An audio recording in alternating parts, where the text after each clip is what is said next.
मतलब मैं 12वीं पास करने के बाद 60,000 रुपए की सैलरी लेता था। तो उसने कहा कि यार तुम लोगों को कौन बोलता है आईएएस बनने के लिए, आ जाओ घर जाओ। ये थोड़ा बुरा लगा, मतलब बहुत बुरा लगा। और बस वही 4-5 दिनों का चक्कर आज 11 सालों में बदल गया। 2006 से 2009 मैं मेडिकल में केमिस्ट्री और बॉटनी पढ़ा रहा था। 60,000 पर मंथ की मेरी सैलरी उस समय थी। 2009 में सैलरी 60,000 बहुत ज्यादा थी। और अभी मेरा ग्रेजुएशन का फाइनल ईयर था जब मैं 2009 की बात कर रहा हूँ। मतलब मैं 12वीं पास करने के बाद 60,000 रुपए की सैलरी लेता था, पर उसमें 3 साल मैंने केवल मेडिकल की तैयारी की, इसलिए सैलरी लेता था। तो 2009 में जब मैंने नौकरी छोड़कर यहाँ आया और मैंने सोचा कि तैयारी करते हैं यूपीएससी की, तो आपको मैं बता दूं कि 3 साल के बाद किताबें खोल रहा था मैं। 3 साल के बाद 20 दिन के बाद सरेंडर कर दिया था हमने कि नहीं हो पाएगा। 20 दिन के बाद। कारण है, जब भी पढ़ने बैठते थे तो 3 सवाल आते थे। अच्छी खासी नौकरी थी, कहा इसके चक्कर में पड़ गए। दूसरा, जो भी सब्जेक्ट थे वो समझ से परे थे। अर्थव्यवस्था, जियोग्राफी, पॉलिटी, इनका तो दूर दूर तक संबंध भी नहीं मास्टर का। हाँ, केमिस्ट्री पूछ लीजिए हमसे, बॉटनी पूछ लीजिए, हम मास्टर उसी के थे। और तीसरा, दिल्ली में हम आए थे एमपी से, तो दिल्ली का माहौल सूट भी नहीं करता था। जुलाई के महीने में आए थे, भयानक गर्मी होती है जुलाई में, भयानक।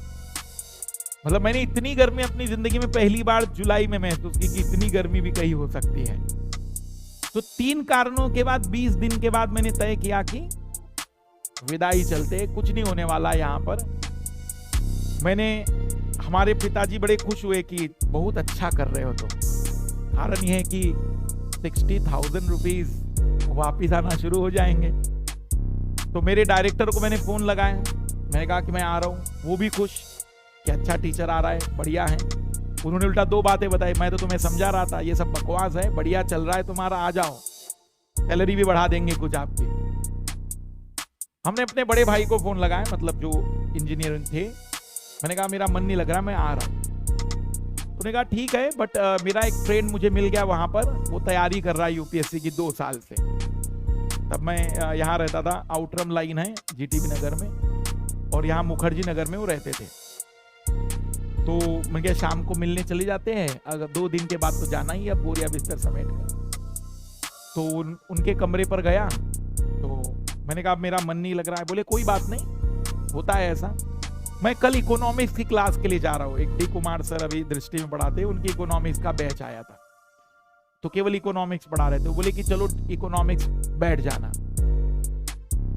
मैंने कहा चलो क्या दिक्कत है, 2 दिन में जाना ही है, एक आखिरी सुनने में क्या दिक्कत आ रही है, कैसे मास्टर होते हैं। क्योंकि आईएएस के जैसे नहीं होता कि यार आईएएस की तैयारी करने वाला बच्चा कैसा होगा तो मास्टर कैसा होगा, एक अद्भुत रहस्य होता है। तो हम क्लास में गए, 12 बजे की क्लास थी, मास्टर 1 बजे आया। वो हमेशा आज भी उनका वैसा ही, 12 बजे क्लास है तो 1 बजे आएंगे, 1 घंटे तक बच्चे बैठेंगे। अब वो पढ़ा रहे थे शायद इकोनॉमिक्स में जीडीपी जैसी कोई चीज, जीडीपी क्या होता है। पहले ही दिन मतलब जीडीपी का बारे में जनरल चर्चाएं कर रहे थे कि भाई कैसे सोचना चाहिए, किस तरीके से देखना चाहिए। और मैं केमिस्ट्री का धुरंधर विद्यार्थी था। मैंने जीडीपी का फुल फॉर्म ग्वानिन डाइफॉस्फेट निकाल दिया। मैंने कहा ग्वानिन डाइफॉस्फेट होगा और क्या हो सकता है। पर वो जीडीपी का फुल फॉर्म ही ना पढ़े, वो बस जीडीपी बोलते रहे। कभी उन्होंने कहा ही नहीं कि ग्रॉस डोमेस्टिक प्रोडक्ट, ऐसा बोला ही नहीं उन्होंने, वही जीडीपी बोलते रहे। क्लास खत्म हुई और हमारे साथ वाले जो थे वो चले गए। बोले ठीक है। तो एक पड़ोसी से मैंने पूछा कि भाई ये क्या है,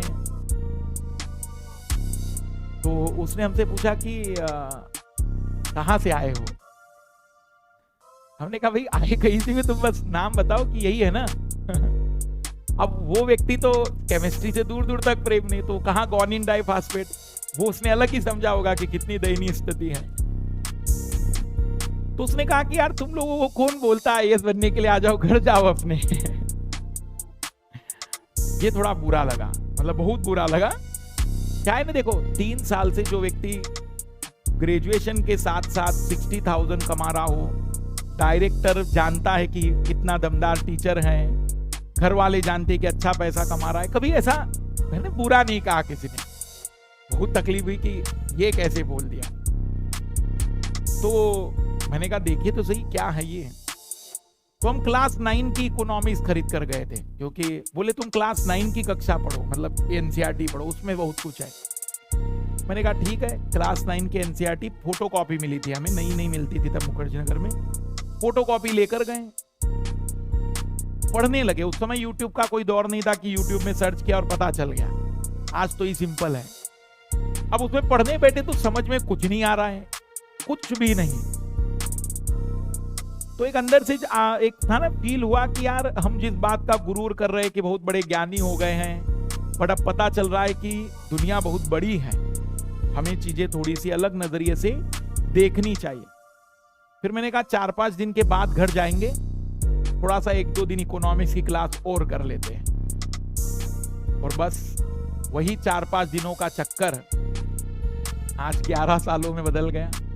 11-12 साल शुरू हो गए, तो 2011 के वो 4-5 दिन अभी तक खत्म नहीं हो रहे हैं और समय बीतता ही चला जा रहा है।